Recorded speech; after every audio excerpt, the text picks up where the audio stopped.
Subscribe right now. The #1 health and wellness podcast. Jay Shetty. Jay Shetty. The one, the only Jay Shetty. Laverne, welcome to On Purpose. So grateful to have you here. I've looked forward to sitting with you for a long, long time. And so I really appreciate your space and your energy and for you being here. And I want to start off by asking you, what childhood memory do you have that you feel has defined the person that you are today, or most defines the person you are today? There's a few. There's a traumatic one that I don't like to talk about that happened when I was 2 years old. That was deeply traumatic. That certainly shaped a lot of the trauma of my childhood, a lot of the shame-based parts of my childhood. My first interactions with children, other children, when I was in sort of preschool, when I was probably 5 years old, when I was bullied and called the F word and a sissy, and the kids said I acted like a girl. I often say the irony of my life is when I was a child, the kids called me a girl, and as an adult, people call me a man. Now that I've transitioned and accepted my womanhood. That's interesting. So it's interesting thinking that like other people told me I was a girl before I sort of fully was able to accept or reckon with it. And it wasn't a good, positive thing, you know, right? Because I was assigned male at birth as a trans person. Being called a girl was sort of a bad thing in the eyes of the other children. So that's an early memory in terms of interacting with other kids. And then dancing. During back in the day, I don't know if there's still physical education in schools, but I'm 51 years old, and we had PE, physical education, and during free play, while the other kids were sort of playing sports, I was off to the side dancing by myself with music in my head. And I would sort of have characters that I would kind of portray through movement, and I'd be imitating what I saw on television from Solid Gold. For those people who are my age who know Solid Gold, was this show in the 80s. It was a countdown show that counted down the top hits of the week, and they had Solid Gold dancers. And there's this beautiful Black woman named Darcel Wynn, who was the lead Solid Gold dancer, and she had long hair sort of down to her knees, and she was so sexy and so vivacious. And so I was sort of pretending to be Darcel as I danced in PE and free play, and then church and speaking in church almost every Sunday. My mother reminds me that I would summarize the Sunday school lesson every Sunday. And Children's Day was like the fourth Sunday of every month. And I was always sort of getting up and making speeches in church. And that, even though I'm not a religious person now, I'm very spiritual. Church was this performance opportunity. The religious part of it wasn't affirming. It was very shaming, but the performance part of it was very affirming.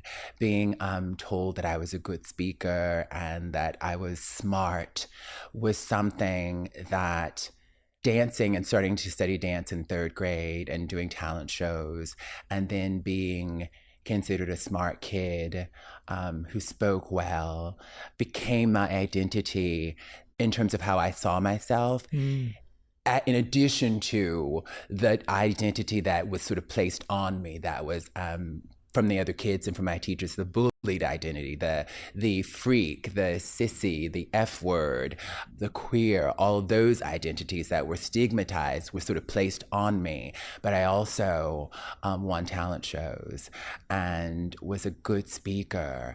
And there was this one moment in seventh grade. I know you asked for one childhood memory. I love this. This is beautiful, by the way. There's this one moment in seventh grade where I ran for vice president of the student council. And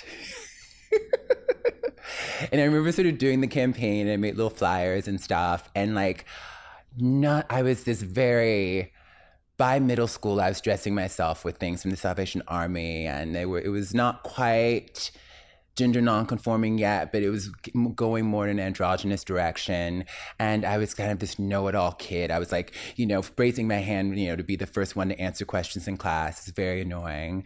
And I was, chased home from school every day by kids who wanted to beat me up and call it, this is the F word, bullied because I was very femme. But when the year that I ran for student council president, we all got to make speeches. And right after the speeches, the kids voted. And I remember the beginning of my speech was quality is my principle and qualified is my attitude. I don't know what I said after that. And I just remember the kids being like, and they voted for me and I became vice president in the student council. So this kid that like no one liked, who they made fun of, there was something about me speaking in this moment with this confidence and this sense of something, I don't know, maybe speaking in church every Sunday, that they voted for me. And that was a really wonderful moment of screw you to the kids. It's like they voted for me, but like I was also like this kid that everyone made fun of and didn't like. So there was, you know, in looking back, and I've talked to very few people from middle school, but like I think even though they all sort of made fun of me, there was an acknowledgement that there was talent and there was intelligence there. And how wonderful, as traumatizing as my childhood was, to create a sense of self. You know, reading Drama of the Gifted Child, I understand that, you know, in retrospect, my identity became about accomplishment and not who I was authentically. But how wonderful to be a kid who valued education because of my mother, who was a teacher, and had this identity that was attached to accomplishments and intelligence and talent.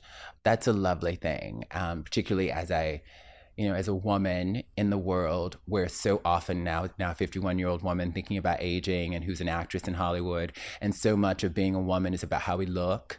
And so much of how I grew up was about my talent and intelligence and not that. And that's a beautiful thing. That's a really, really beautiful thing, to have those things be valued and associated with who you are.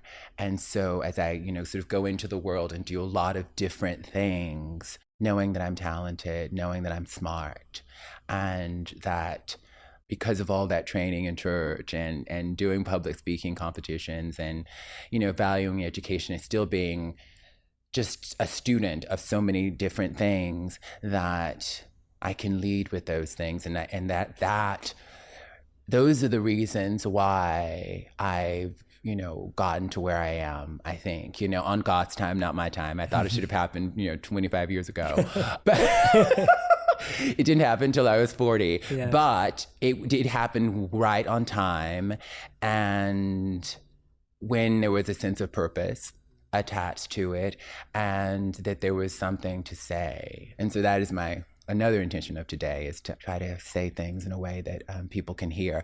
I've been grappling a lot with how sort of anti-intellectual our world is. There's so many divides in this culture right now around, liberal and conservative and all that stuff. But it's one of the big ones is people who've gone to college and who haven't, and how they vote. I think most non-college educated people vote for the Republican Party. And then I'm an actress, but I talk in a way, I'm an intersectional feminist, and I, read Bell Hooks, and I just did a podcast episode dedicated to her, and I use phrases like imperialist, white supremacist, capitalist patriarchy to evoke Bell Hooks' work. So I talk in this way that's like, that's not always accessible. So I want to be able to meet people where they are, but I don't want to dumb myself down either. But I'm just aware of the elitism tied to certain kinds of ways of speaking and certain kinds of education. But I also am aware that language, sometimes to be exacting with language, we have to use words like patriarchy and white supremacy and heteronormativity, to really sort of talk about what's going on, or trauma, resilience. So sometimes to really be precise with language and exacting with language, you might come across as a little bit elitist. And so I've sort of been grappling with that too, just as someone now who has been a working class person until I was like in my 40s, and then now, have some class privilege. So just grappling with privilege. I'm constantly sort of grappling and questioning myself and my positionality, and trying to not be this out of touch Hollywood actress. Thank you for connecting the dots for us. I could see how the experiences you were having back then, you can kind of draw that line, and I could see you kind of connecting the dots in your own mind to where you are today. And I love that you present your experiences so much more of a paradox and a dichotomy as opposed to clarity, because I think that clarity comes from the questioning and the curiosity that you have about your own experience. Earlier, you used a term, you said you're learning to reparent your inner child. Yes. And you could hear that in the way you were describing the journey so far. What are parts of yourself that you think you've spent the most time reparenting, or what does that look like? Well, so much of it is about how I frame my story. I'm a Brene Brown stan/scholar. And when we disown our stories, we're defined by them. And when we own our stories, we can write a brave new ending.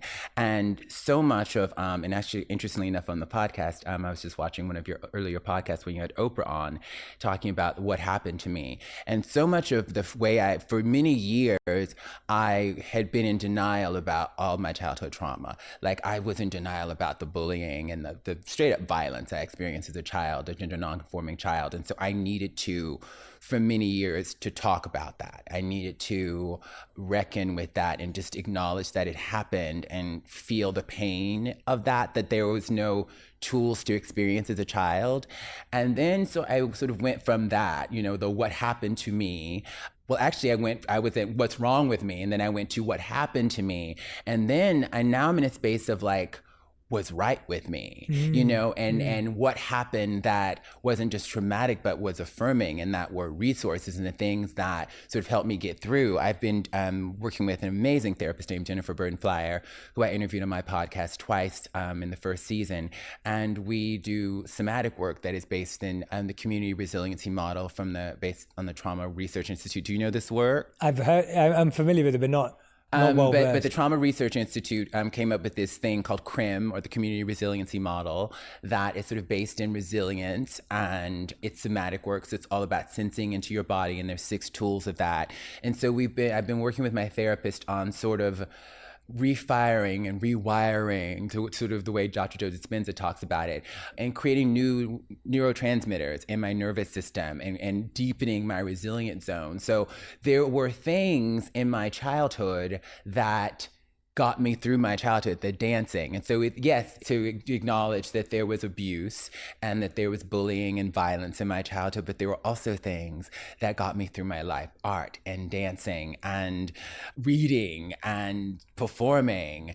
And those things continue to get me through. So it's a both and. Mm-hmm. One of the tools of CRIM, or the Community Resiliency Model, is shift and stay. And it's all about sensing into your body. And shift and stay is about, like, I would go into a therapy session with Jennifer, and she would say, how are you feeling today? And I was like, I'm a little anxious. And she'll ask me, where do you feel that in your body?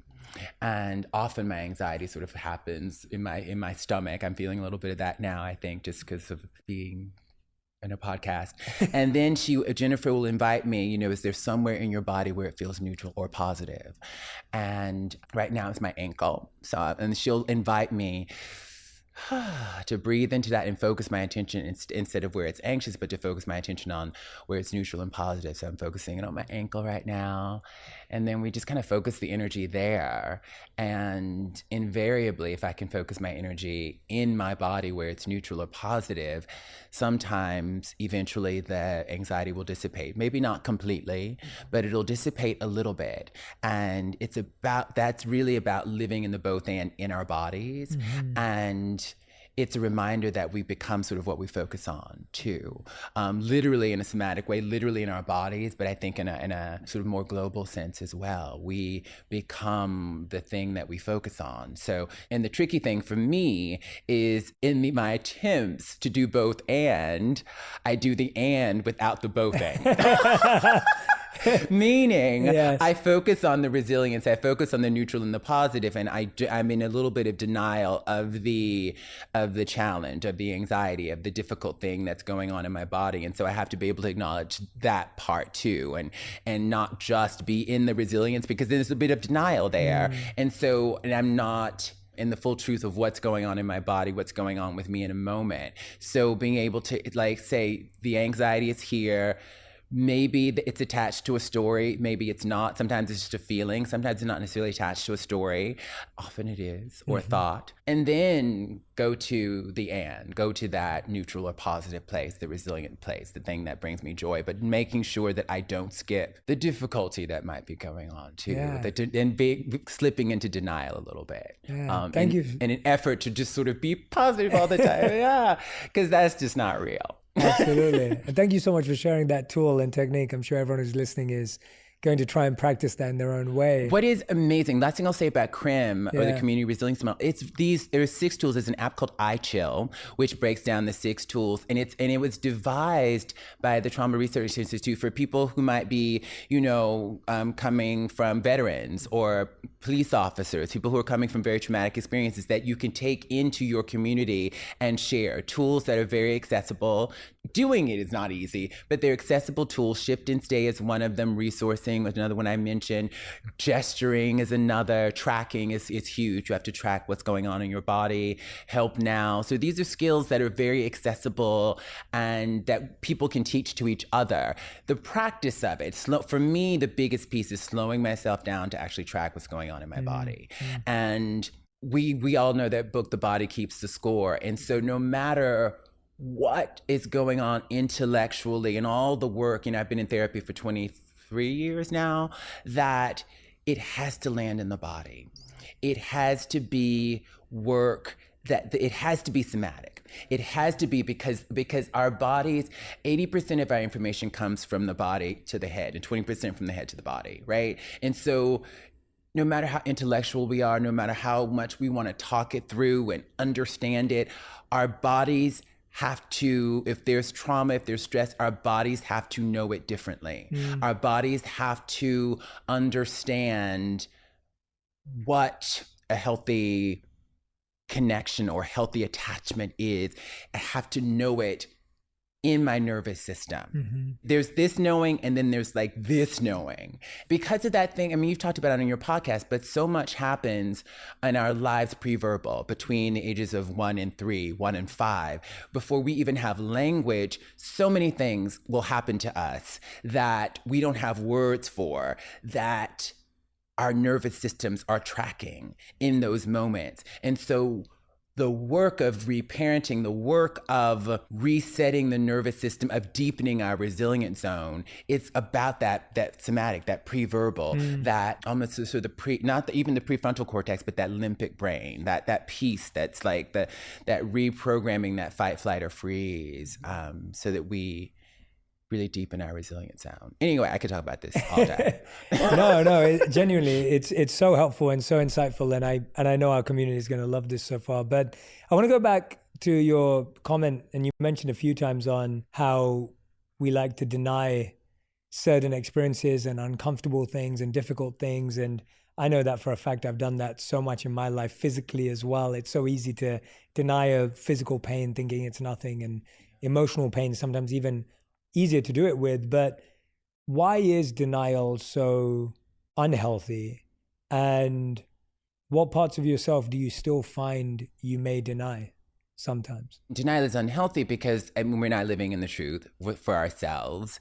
And there's this line, I think, from Magnolia: you think you may be done with the past, but the past isn't done with you. I like that. That's great. Even when I'm in denial, the stuff is still operating in my life. Nadine Burke-Harris just has a beautiful TED Talk where she talks about adverse childhood experiences. And there's this wonderful research about adversity in childhood and how excess doses of adversity, is the way she sort of puts it, in childhood, can lead to physical, literal, sort of asthma, diabetes, all of these health outcomes in children and then later in life. Wow. So that when we don't deal with psychological and emotional things, they show up in our bodies in unhealthy ways, all of these other different things. And so when we're in denial about a trauma we've experienced or something that is difficult for us, that is happening in our bodies. And if we don't acknowledge it and release it, it has to move through and out of the body.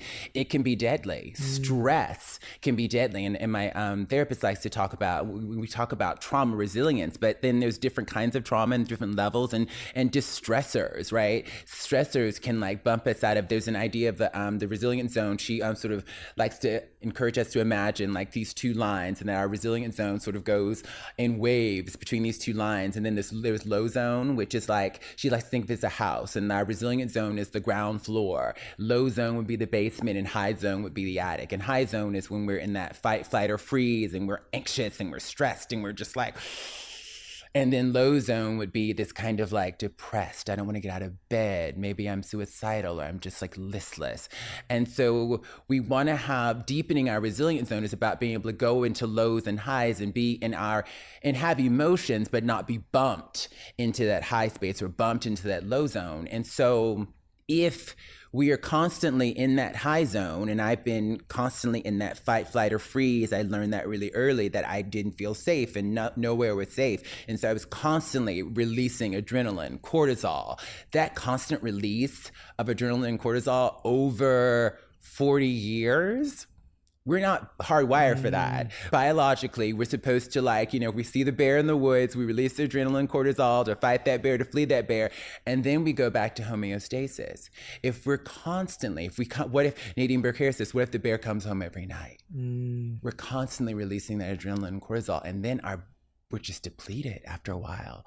And years of this depletion. And so in my 40s, I was like, why am I so tired? Why am I so depleted? It's just that constant survival, not ever feeling safe.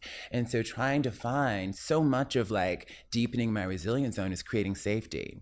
And if you are a trauma survivor, so much of for trauma survivors, we often take, this is from my therapist, we take an alarm bell and turn it into a dinner bell. Because things have been wired in such a way, in a dysfunctional way, that everything becomes an alarm. Everything. And so that's so much of our work when we think about folks who are, I'm triggered by this is triggering for me. And it could very well be, but our work individually, the external thing can be triggering, but my work individually is is this about what's actually going on, or is this about my history? When it's hysterical, it's historical. When it's hysterical, it's historical. When I remind myself of this, when Laverne is hysterical, it's probably not about what's going on in this moment. I had a moment with my boyfriend a few months ago, and we've been dating for 3 years, and it's been lovely and it's been wonderful. And I had this moment when I went into this shame spiral during a conversation we were having. Just went into this and it was the first time with him. I felt so safe with him. It's the first time with him, and I was and it just I felt myself just going into this crazy, and I was talking a lot, and I was spiraling, and I was just babe, I need to go to the bathroom and get myself together. He was like, what's going on? And I sat there, and I was luckily, because I've done my shame work, I was okay, you're in a shame spiral. You are in a shame spiral, and when we can name shame, I was this is not about this incredible man who's so amazing to me. This isn't about anything he said. This is about my own story that I just spun myself out with. So it's historical. It's not about this moment. So this is about some historical stuff. So I just had, I think I was in the bathroom 30 minutes, maybe 40 minutes, just kind of talking to myself, breathing, and just being, and I really and in the moment, this is not a dangerous moment. I created something historical came up for me, but this is safe. And the only way I was able to do that is I've had 3 years of safety with this man. So I'm this man is incredible. So maybe early on I'd be this man is not safe. And when a man doesn't feel safe to me, or when people don't feel safe, I'm I'm out. I've learned very quickly to get out. And so I've become very good at identifying what safe space is. I'm so this is not, girl, you're just spinning out with some historical stuff, some childhood stuff, some old stuff just came up for you. And so once I was able to do that and regulate, then I was able to go out and say, babe, I went into a shame spiral. It's not about you. It is what it is. And he just held me, and I cried, and what's interesting to me, what I've learned I'm sure this is an experience that you have interviewing so many brilliant people. I've had so many brilliant people on my podcast, and so I think about that moment through a shame lens, right? We can talk about a shame spiral. We can talk about it through a trauma resilience piece around regulating my nervous system. There's also an attachment attachment theory piece, where there's healthy attachment with him. So there's just all these different lenses that I was able to kind of filter that moment through that kind of brought me back to the present and brought me into a resilient space where I wasn't spinning out. And it was deep. And so like reckoning with the stories that we tell ourselves about ourselves, it just a thought can spin us out, right? Just a thought can disrupt my nervous system. It's a thought, maybe it's a comment I've seen on the internet. It's a thought I could have about myself that's like, oh, you're a piece of shit. Oh, you're a horrible person. That could just spin me out. And just like becoming aware of those thoughts. And then, is this thought useful? I can let this go. This isn't the truth. Can I reality check this thought? Or maybe just letting go of all thoughts. There's in some of my meditation, I do transcendental meditation too. Sometimes it's about trying imperfectly to let go of all thoughts and just be letting go of stories, letting go of thoughts. In absence of data, we create stories as human beings. We're hardwired for story, but trying to let go of story, trying to let go of thoughts and just be, it's so hard. But I have those moments when it's just like, and I'm like, am I an airhead? Am I being an airhead right now? And just like letting go of thoughts and just like, sometimes I think like people, I don't want to be judgmental, but sometimes people who are not like intense thinkers, they just kind of like chill. Sometimes I like envy those people because they're not like thinking about like the socio-political implications and then the sort of therapeutic and somatic implications and then the attachment theory implications and then the intersectional feminist and like there's all this stuff going on all the time. And then I'm an artist and then like, my humanity as an artist and like having empathy for the character and analyzing human behavior. Just a lot going on in there. And so sometimes it's just, I envy people who there's not a lot going on up there and they can just kind of, let go of the thoughts. Stressing about being healthy. Oh my God, it's very stressful. Especially as a 51-year-old, because it's not just mental and psychological health now. It's like I'm getting older and there's the question of mobility and I have such a problem consistently working out, but I want to stay mobile and I want to stay looking lovely, and the aging piece, being 51 years old, and like my mom is 70, just turned 73 this year, and then watching her and thinking about getting older and my job, and I feel like in so many ways, my career is just getting started and we're on strike. And it's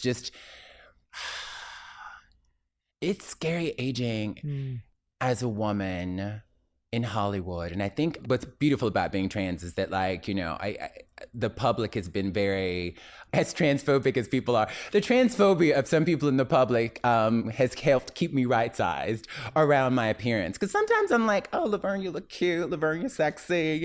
Oh, you look pretty good for 51. And then like, I'll read a comment of like she looks like a man,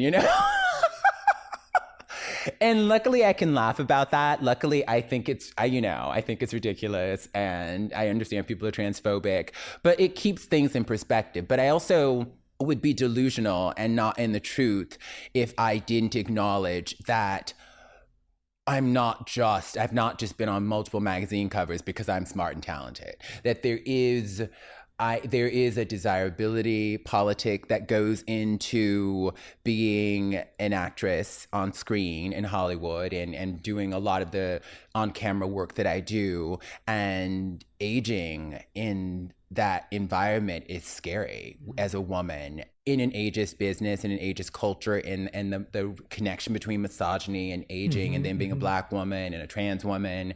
And so all of that is like happening too. It's so funny. I was thinking about this. I haven't done like the Botox or the fillers or anything to my face. But obviously, as a trans woman, I'm not opposed to surgery, but I'm terrified to do anything to my face. And there may be a point when I need to. And I don't. And it's funny. I'm like comfortable talking about not having done it now, but I'm like, once I do it, I probably won't want to talk about it. So there's also that in the sort of transparency of that. And I don't talk about, as a trans woman, I don't talk about surgery in relationship to me, because so often that's a way to dehumanize trans people and reduce us to our bodies. But it's just something, that I'm grappling with around aging and being a woman. And so those are other stories and other, thoughts that I spend way too much time thinking about, particularly maybe because I'm on strike, we're on strike, and I have a little more time. I don't know. I was going to say that I actually find it remarkably comforting to hear someone open up and tell me the genuine, real, honest thoughts that they're having, because I think all of us are actually having those in our own world, in our own universe, whether you're an actress in Hollywood or whether you're someone who's dropping your kids to school or whether you're me or whoever you are. Like, I think all of us have a kind of interesting tapestry. You've lived so many chapters of your life. If this chapter had a title right now, what would it be called? What's up, y'all? This is Questlove, and at QLS I get to hang out with my friends, Sugar Steve, Laia, Fontigolo, Unpaid Bill, and we, at Questlove Supreme like to nerd out and do deep dives with musicians and actors and politicians and journalists. We give you the stories behind all your favorite artists and creatives that you have never heard. I'm talking about stories behind their life journeys and their works of art. I love QLS because of the QLS Team Supreme. They're like a second family to me. If you're a fan of deep diving into music, everything, almanacking your musical history, and learning things about hip-hop artists and things you never thought, then you're a lot like me. But you're also a fan of Questlove Supreme.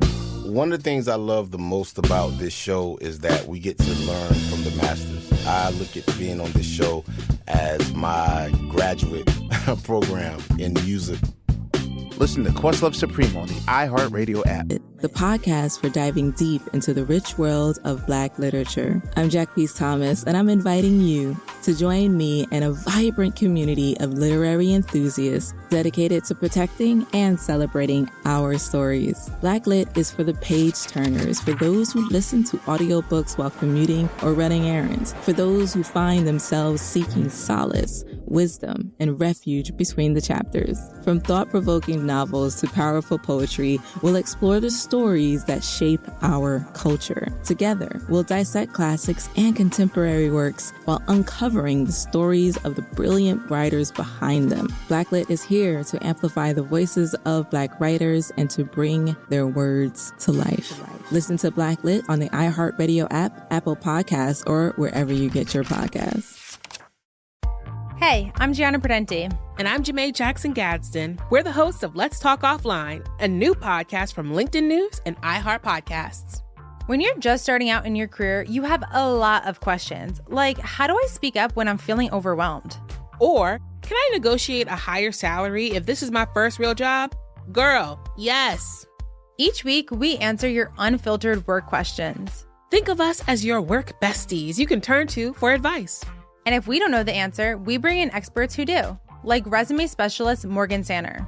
The only difference between the person who doesn't get the job and the person who gets the job is usually who applies. Yeah, I think a lot about that quote. What is it? Like, you miss 100% of the shots you never take? Yeah, rejection is scary, but it's better than you rejecting yourself. Together, we'll share what it really takes to thrive in the early years of your career, without sacrificing your sanity or sleep. Listen to Let's Talk Offline on the iHeartRadio app, Apple Podcasts, or wherever you get your podcasts. 51 fabulous and anxious as hell. That sounds like a great chapter. It's a fun chapter to read. I don't know. It's fun to live too, I guess. It is what it is, Yeah, and yeah. I interviewed Glennon Doyle for the Love first. Glennon, She's so amazing, and what I love about her, what I love about Brene Brown is that we so much in the wellness space, we hear about sort of how people are the sort of the result of the struggle and not the struggle. Mm-hmm. And I agree. I need to sort of be with people in the struggle. I need to understand what folks are, because that's what I can connect with. People who have it all together, I don't relate to that. And as much as people may think I have it all together, and I am a girl is gender neutral. And in this case, girl, compared to 10 years ago, compared to 15 years ago, Laverne has grown. I've done so much work on myself to just being able to be in an intimate relationship and tolerate it, and tolerate the vulnerability and the uncomfortable things. Like, there's been so much growth. So yeah, I'm so much more evolved than I was 10 years ago, 15 years ago, certainly 20 years ago. But it doesn't mean that I'm not still struggling with things, that like the world, I mean, honestly, just being a trans person in 2023 is, I mean, I could cry. And I love being trans, but there's an attack on my community legislatively and rhetorically that is having real world consequences on people who I know and love. There are families fleeing states right now, which is insane to me because of the laws that criminalize parents who, you know, support their trans kids, criminalize doctors and healthcare professionals. And that's not unrelated to the, you know, people who need to flee states because of abortion restrictions. And being a public figure who's trans, who's, you know, I was on the cover of Time magazine 9 years ago with the headline, "The Transgender Tipping Point." And there was a sense that there was so much progress being made around trans visibility and trans acceptance. And that certainly, speaking of both and, that certainly is happening and has happened in a lot of ways. But we inevitably, when there is a social justice movement where people sort of come forth and there's more acceptance, there's inevitably backlash. And we are like eyebrows deep in the backlash right now on a legislative level. 20 states right now have banned gender-affirming care for young people. This year alone, over 500 pieces of legislation have been introduced in state legislatures all over the country targeting the LGBTQ community at large, mostly trans people, mostly drag artists. It's insane. And it's supported by a media that is so sort of siloed, you know, right? Where people can just like get this confirmation bias that deeply stigmatizes trans people and LGBTQ plus people in general, and don't hear from real trans people and don't get our human stories and our beautiful humanity. And it's scary. A dear friend of mine, Chase Strangio, who works for the ACLU, they're fighting all these things in the courts right now. On Friday, he was arguing 2 different appeals for 2 different states where they've banned gender-affirming care, in Tennessee and I think Oklahoma. It's just a scary time when the government, when the state is targeting your ability. And for years, they were sort of saying that this is about children. It's about protecting children. And, you know, earlier this year, a state, I think it was Oklahoma, passed a law that would prevent gender-affirming care up to the age of 26. My home state of Alabama, I'm from Mobile, Alabama, bans gender-affirming care up to the age of 19. You know, there's other states that, you know, so it's never really been about the children, right? It's always been about doing what the Daily Wire's Michael Knowles proclaimed at CPAC, erasing transgenderism from public life. That has always been the project. And to hear that stated so emphatically and then seeing it play out in various states is scary. It's really scary. And so there's that piece of like, how do we, as trans folks, just like our mental health, how do we sort of deal with that? And so what it's been crucial for me as a public figure, but also just as a person who loves trans people and a person who's been just terrified by all of this, is like, understanding that the narrative about who we are has been hijacked.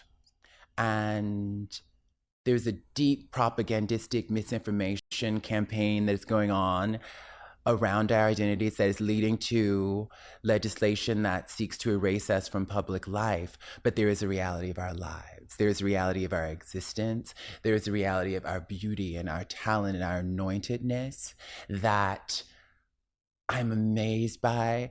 I'm so blessed to have a group of trans people in my life who I marvel at. I was in LA in July, and we were doing something with Hardness Foundation about the relationship between reproductive rights and gender-affirming care. It's interesting but not ironic that as access to gender-affirming care, bodily autonomy for trans people is being taken away, bodily autonomy for people who can get pregnant is also being taken away on the state level, on state levels all over this country. And then a dear friend of mine, Peppermint, we were hanging out afterwards and we were talking, and she was telling me about this situation she was dealing with a man. And she was telling me about this, and I had watched her at this event that we were at, and I was just marveling at how smart, how charismatic, how resilient, how incredible she is as a human being and all of the bullshit she was dealing with from this man. And I was like, do you know how beautiful you are? Do you know how amazing and talented and just what a light you are just because of who you are? And that I just am so honored that you're my friend and you happen to be trans, and your transness is part of why you're such a light, you know? And I just have trans people in my life who are lights like that, who are just epic and beautiful and amazing. And then there's these narratives about who we are. And I just would love for people to get to know us and get to see what I see when I see trans people.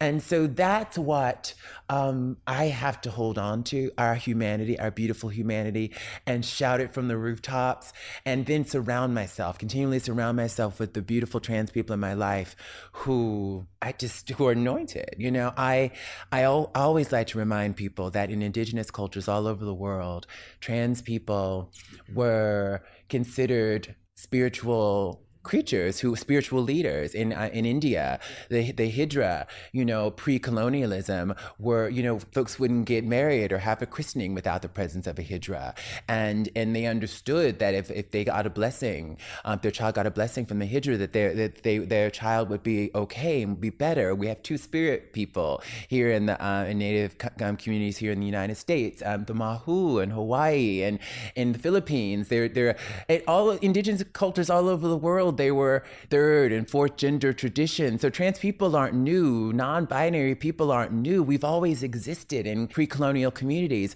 And so wellness for me and mental health cannot be divorced from structures of domination like white supremacy and cisnormativity and patriarchy.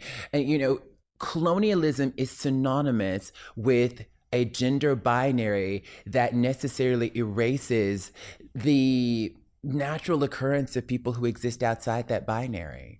And so when we have conversations about health and well-being, we have to understand that I personally know from my own experience that as a Black trans woman from working class background, raised in Mobile, Alabama, that I internalized deeply transphobic things about myself that I had to unlearn, deeply racist things about myself and my community that I had to unlearn. So part of my mental health journey has been unlearning transphobia, my internalized transphobia, and learning my internalized white supremacy and anti-Blackness so that I can love myself more, so that I can love the people around me more.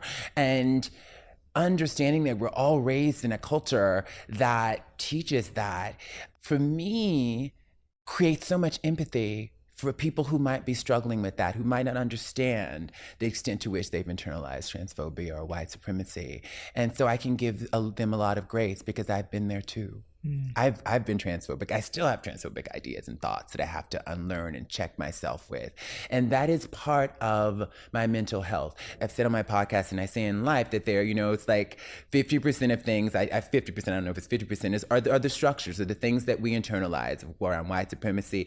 Bell Hooks says imperialist white supremacist capitalist patriarchy. I add to that cisnormative, heteronormative, imperialist white supremacist capitalist patriarchy, the structures that we sort of exist under, these intersecting structures of domination is the way Bell Hooks would put it. But then there's the 50% of like, what's my part in it? What is the 50% I'm responsible for my life, right? And so I'm more responsible. I'm able to take more responsibility when I'm educated, when I have an education for critical consciousness. So in this world that is anti-intellectual, that is where we're defunding schools, that education becomes so critically important so that we can like take full responsibility for ourselves and our lives. And that education is around mental health, that education is around health in general, it's around these structures, it's around understanding capitalism, right? That there's so many people who are frustrated, you know.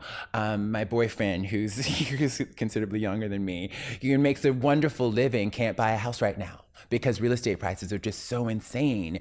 And that's not because he's not working hard. He's working 60, 80 hours a week and he makes a lovely living. But the system is set up in a way, this capitalist system, where home prices are just like, it's out of reach for so many people. So like, and that can cause us mental and emotional stress. But if we understand that there is a system in place that is keeping a generation of people from being able to buy their homes, that can help give us some perspective and hopefully not feel like we're not enough. Because I think a lot of, I see this happening to him, where it's like, I'm doing everything I'm supposed to do.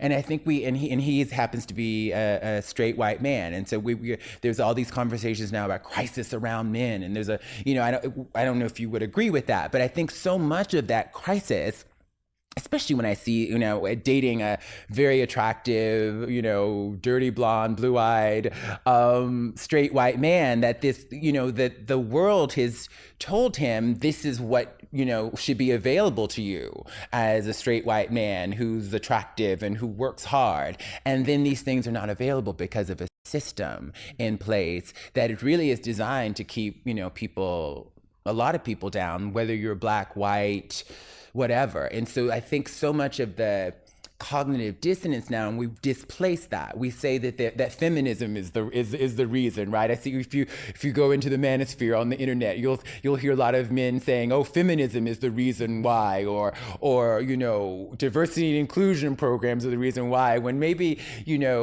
predatory capitalism and corporations who have a fiduciary responsibility to their shareholders and no one else. Maybe that's why the promise of what you're supposed to have in this country as a straight white man, maybe it's not the fault of immigrants or feminism or diversity and inclusion programs. Maybe it's this capitalist system that has lied to you and told you. And so I think having that critical awareness, for me, is a part of mental health.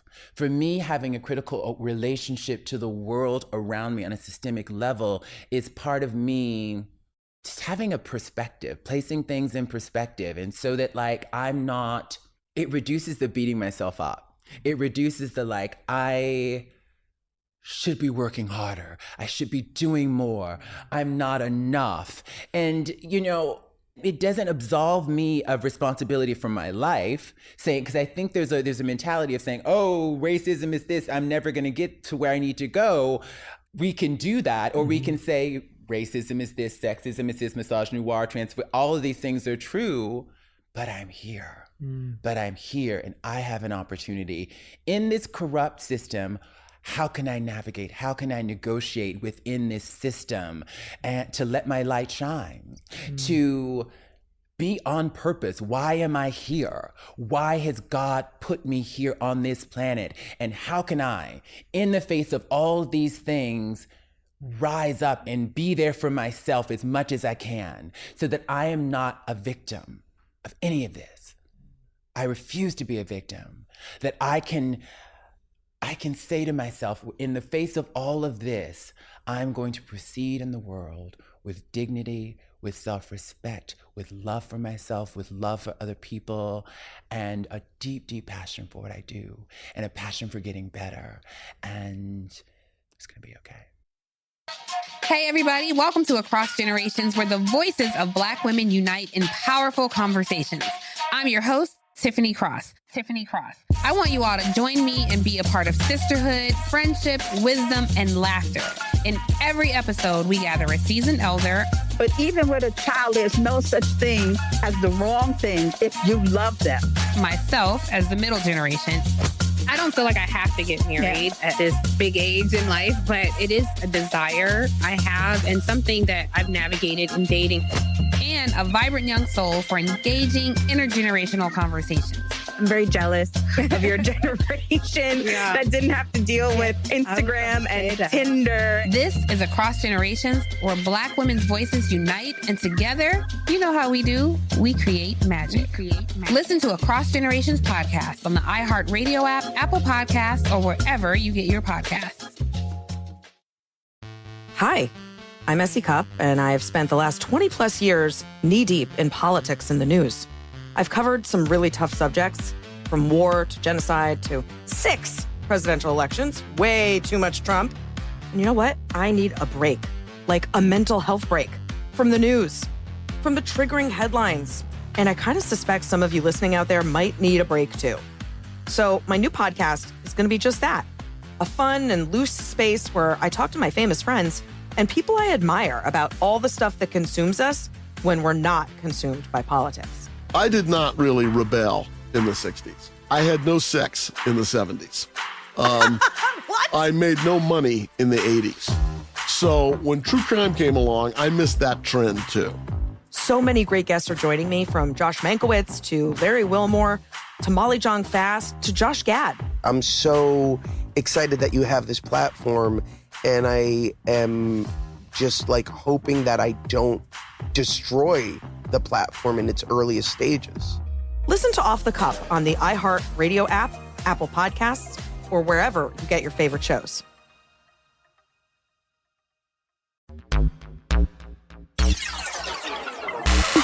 Want to know how to leverage culture to build a successful business? Then Butternomics is the podcast for you. I'm your host, Brandon Butler, founder and CEO of Butter ATL. Over my career, I've built and helped run multiple seven-figure businesses that leverage culture and built successful brands. Now I want to share what I've learned with you. And on Butternomics, we go deep with today's most influential entrepreneurs, innovators, and business leaders to peel back the layers on how they use culture as a driving force in their business. On every episode, we get the inside scoop on how these leaders tap into culture to build something amazing. From exclusive interviews to business breakdowns, we'll explore the journey of turning passion for culture into business. Whether you're just getting started or an established business owner, Butternomics will give you what you need to take your game to the next level. This is Butternomics.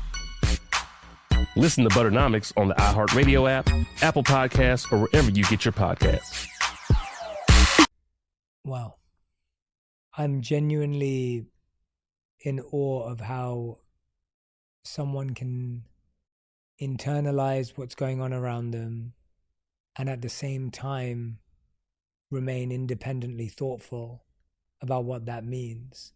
It's work. It's work to really stay separate, hard. to detach from that, to not become hopeless around it. There have been moments this year when I have felt deeply hopeless and deeply sort of unempowered, and like, how are we going to sort of fight this? And when I think it was when the gender affirming, I think it was Oklahoma, that when they banned gender affirming care up until the age of 26, I was like, okay, no, we have to change this narrative. And it just, something clicked for me. And sometimes I have to go away and think, and I have to strategize. And I can't always just be on TV or be on a picket line or at a protest. Sometimes I have to go and think and strategize. It's like, we have to change this narrative. And I cannot have the conversation about who I am on these terms that have nothing to do with me. All of the terms that they've set forth that have deeply dehumanized trans people, when senators are asking Supreme Court candidates about what is a woman, and they're talking about mutilating children, all that is deeply dehumanizing of trans people. What those people who do not want trans people to exist in public life have done very successfully propagandistically, that have led to legislation that take away the bodily autonomy and the rights of trans people, is that they've dehumanized us to such an extent where people can't have conversations about some people can have conversations about LGBTQ plus people without equating us with things I don't even like to repeat. I don't want to repeat any of those narratives, but I think some of the disparaging, dehumanizing, very retrograde narratives that we can trace back to the 1970s, right? What about the children? All those sorts of things. So understanding deeply that I will not have my identity be up for debate, that my access to gender affirming care is actually no one's business. It is between me and my doctor. And that the access, even for children, is actually not up for debate if you're not a healthcare professional. It blows me away, all of the sort of journalists and all of the sort of people who feel like it is fine. Oh, children getting gender affirming care and having access to gender affirming, that is up for debate, right? We can debate that because children, blah, blah, blah, blah, blah. When the American Academy for Pediatrics, when the Endocrine Society, when the, all of these different, very reputable organizations say that this is the way that we should treat transgender children, and these are the protocols with parental consent, et cetera, et cetera. And then all these other people say, well, we have to debate this. No. No, it's actually, if you're not a trans child, the parent of a trans child, or a healthcare professional, it's actually none of your business. And I feel the same way about reproductive rights. I feel the same way if you're not a person who can get pregnant in need of an abortion, it's actually none of your business. And I think that for me needs to be the conversation. It's deeply empowering for me to say that to myself and to say it publicly, that it is actually not, and it's dehumanizing. It is deeply dehumanizing for people to sit on television and on podcast debating my access and children's access to a care. I mean, if a child had cancer, we wouldn't be having debates about whether this. There's all sorts of side effects to chemotherapy, but we would defer to the experts on that. Nicole Maines is a brilliant, beautiful trans woman who's an actress. She played Dreama on Supergirl. She's just so incredible, and she transitioned as a child. I recently interviewed her on my podcast, and it was so lovely to hear from a child. She's in her early 20s now, but she transitioned as a child. And so many of these conversations, again, that people are having about trans kids, and they're not talking to any of the kids. And then the kids are saying, there was a recent story the New York Times ran, where all of this whistleblower, said that this clinic was doing all of these things. And then these parents came out and said, well, no, the clinic wasn't doing this. And that my child was treated well. And the children are saying all these things. And the children are saying that we were treated well. And the parents are saying that we were treated well. And then they're just going with this whole other narrative. So people aren't even listening to trans people. They're not listening to the parents of trans people. So they've just hijacked the narrative, and they're not listening to us. And underneath all that is them not wanting us to exist. And if we think about it, then if you go back to the beautiful podcast you had with Oprah, what happened to you? If you're so deeply invested in stigmatizing trans people and saying that trans people are mentally ill, if you don't know somebody trans, if you don't have a trans, how does it even affect you? How in the world does it affect your life? What happened to you? And so that's the empathetic piece that I have, that people are in these times that we live in, people are in so much pain. And I think that's why we have so many wellness podcasts and people are in so much pain for so many reasons. And so many of those things are systemic. So many of those things are about unhealed childhood trauma, not having language, words, skills, neighborhoods that have just been completely divested from, poverty, income inequality, so many structural things, so many, interpersonal things, so much unhealed childhood trauma. It is an inside job when it comes to my healing, but it is also a structural job. It is also that we can't just charity our way out of it, do philanthropy our way out of it. Our governments have to invest in schools and communities and mental health in a serious way. And I don't necessarily have faith in our governments. So then what do we do for ourselves and for each other? And whenever I have a problem, I'm less there these days, but when I used to have problems with other people, it's usually about an insecurity that I had with myself. And so I had to take a moment with myself and to self-reflect. Media literacy becomes so crucially important in this moment. Sometimes I get into arguments with my boyfriend specifically about something, and I'm like, well, let's check that source, and then let's cross-reference this source with this source, and which one is more reputable, so that I'm constantly checking different information and seeing the source and looking for the biases, right? So because that's really where we have to be in this moment. And I think it's around wellness too, because there's a lot of people who are grifting around wellness, right? And they're trying to sell some product or sell something.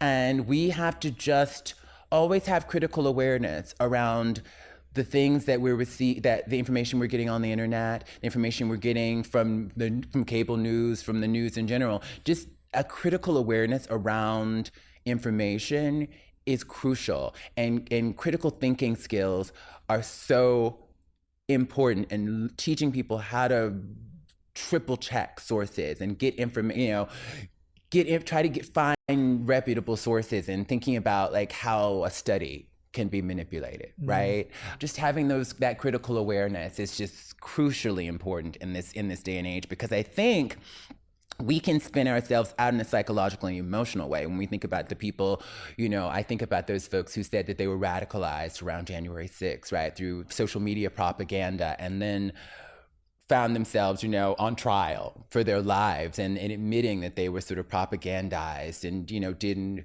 and their incredible consequences. And I think they were probably struggling in their lives. When you hear about, young men being radicalized into white supremacist groups, so much of that is about a loneliness, about us trying to find a sense of community, right? And so there's always something going on psychologically and emotionally with people. And if we can have that frame for people, giving people grace. I mean, I think I think our actions must have consequences, right? So I'm not like forgiving people for terrorist activities or anything like that, but I think we can, I'm responsible for my actions, and we all are. So, if you do unfortunate things because you've been radicalized, then you have to sort of deal with the consequences of that. But then for those people who've come out on the other side of that, I think their stories are very valuable around talking about how they were radicalized and maybe were de-radicalized, and like then began to understand what pain they were in and what they were struggling with. And everyone is struggling with something. And if they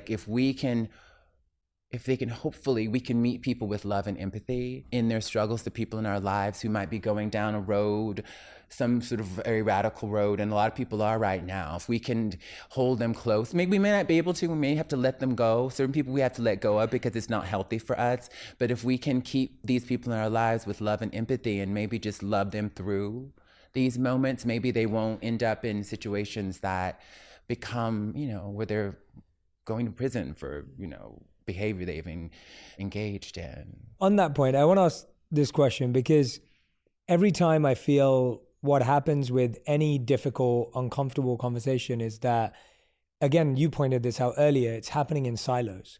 So you have a group of people over here talking about it, but they're talking about it with each other. Then you have a group of people here talking about it with each other.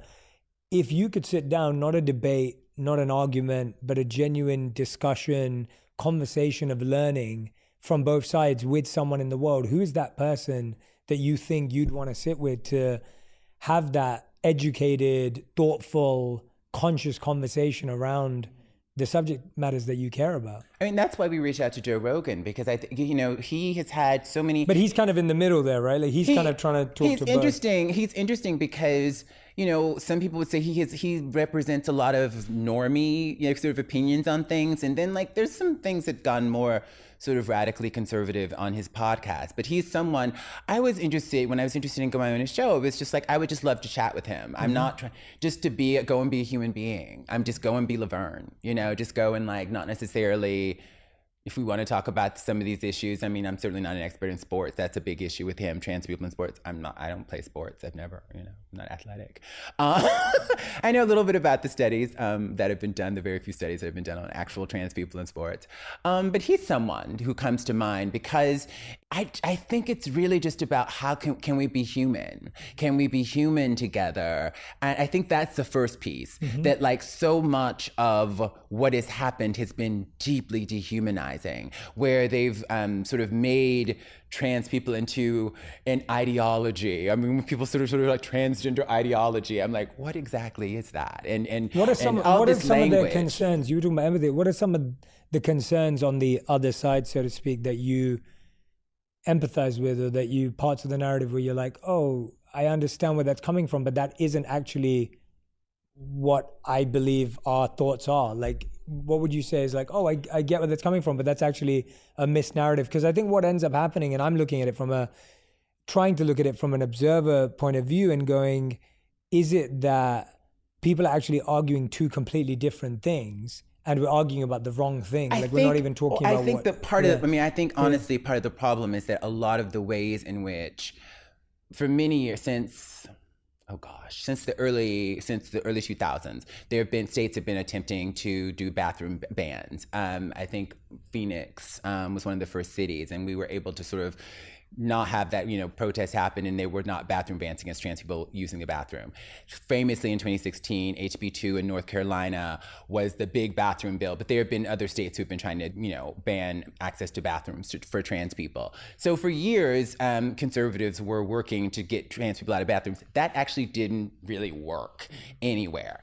And so after marriage equality became the law of the land, conservative groups had focus groups, and they were like, they talked to them specifically about different trans issues, and what seemed most salient to them were trans women, specifically in sports. And so then that became the focus. And they were like, okay, we can take they need a playbook from the 70s and then focus on children, trans people in sports and children. And so then there was a proliferation of news stories on Fox News and conservative media all over the internet. Google it. It's just hundreds of stories on Fox News about trans people in sports. None in more mainstream media. We didn't if you're not watching Fox News or conservative media, you wouldn't realize that there was an issue with trans people in sports. But if you watch Fox News, you would think that trans people are dominating sports, that trans women are this is really for most people. Trans women in sports becomes the crazy thing that we can't do. For Joe Rogan, it's the issue. And there's not enough real studies on actual trans women in sports. You would need to do double-blind studies of trans women's performance capacity in different sports. There's one study that was done with trans women specifically with running, but it was a small sample size that looked at their performance pre-transition and post-transition. But then there haven't been any studies on weightlifting, on swimming, on all and there are different skill sets that are required. People make assumptions because people don't think that trans women are women. So they make assumptions that if you've gone through a puberty that releases testosterone, that you're going to have a physical advantage. In 2002, the International Olympic Committee created standards for trans people to compete in 2002 that had to do with testosterone levels, being on hormone replacement therapy for a certain amount of time. And since 2002, so that's 21 years, we've had one trans Olympian, and she was a weightlifter a few years ago, and she failed to qualify. She made it to the Olympics, but then she was out in the first round. So in the 21 years that trans people have been able to compete in the Olympics, for example, trans women are not dominating. There are a few trans women who win competitions, and we hear all about those trans women, right? And conservatives know those trans women probably better than I would know those trans women. They're a handful of trans women. And then you look at sports bans on trans children. It was a governor, I forget, I think it was West Virginia, who was on television, MSNBC, and Stephanie Rule was like, are there any trans girls dominating in your state that you know of? And he said no. And he did know of any, and there weren't any. And there was one trans girl who was playing sports that we knew of in, I think it was Utah, and they created a sports ban for one person, for one trans girl. And so much of this is this anxiety, but what's interesting to me is at the same time that there are these sports bans that we're gonna ban trans girls from sports to keep fairness in sports, that they're also banning gender affirming care and stigmatizing and creating misinformation around puberty blockers. And what I do know about sports and alleged advantages that people might have, or trans people might have, is that advantage happens after puberty, right? That pre-puberty, that there's not really, because testosterone hasn't been introduced yet, that there's no advantage. And so the same people who say that they don't want trans girls competing also want to take away the ability for trans girls to be able to go through the puberty that is consistent with their identity and that would actually not give them an advantage. And so many of the trans kids who play sports are not dominating. They just want to play with their friends. They just want to have this communal experience from from the trans people I talk to, that there's something, I never played sports, but allegedly, apparently, people who play sports, there's a sense of teamwork and community. And the young girl in Utah there was a field hockey team that the team didn't even exist. She basically rallied the girls, to get the field hockey team together. And then after she had done all this work to get the team, she couldn't play on it. And that just feels, it's really discriminatory. And I think that I think fairness in sports is something that there are standards in place for that. But I don't think it's really about that at the end of the day. And so I think that like even having this long sort of drawn out conversation about sports, it's actually not about that. It's actually not, I don't think it's about fairness in sports. I think it is about stigmatizing trans people. It is about people being deeply uncomfortable. That's almost always where it goes. That they're talking, they say it's about sports, they say it's about the children, but it's really about a discomfort with trans people existing.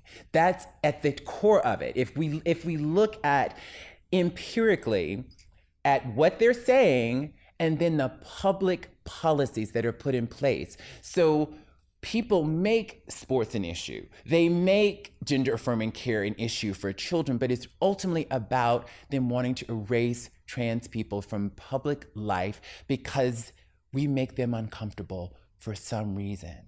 When you find that bright spot to help you get through your day, it's powerful.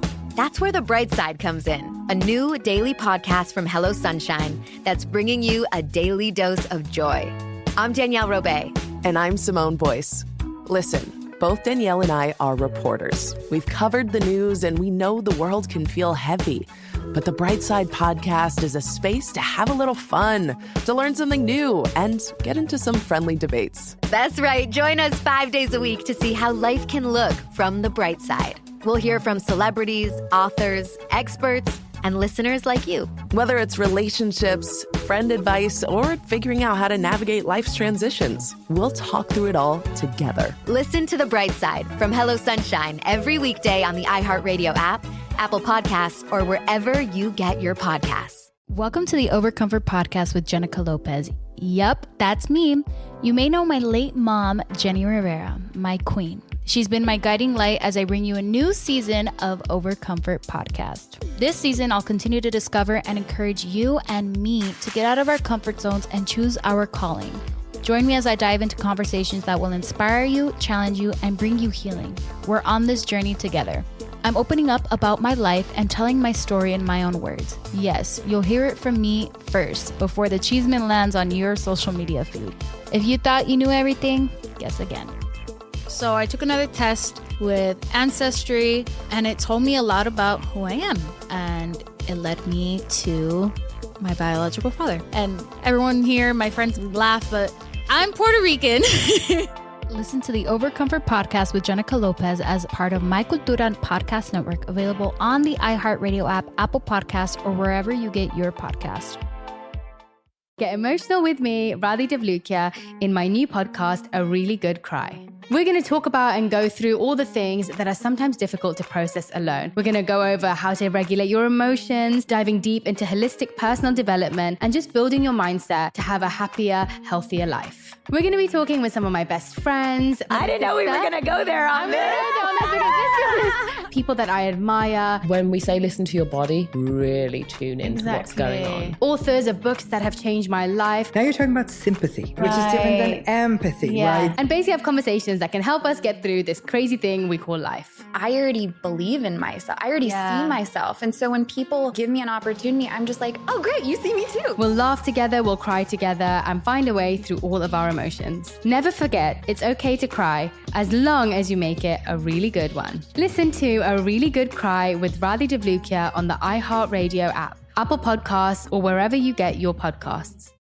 Do you feel me on that? Yeah, do you feel me on that? Because I think we can parse out all of these different issues that they say they have a problem with, but at the end of the day, when we're talking about banning gender-affirming care for adults, in Florida, effectively, gender-affirming care for adults is banned with, Medicaid is no longer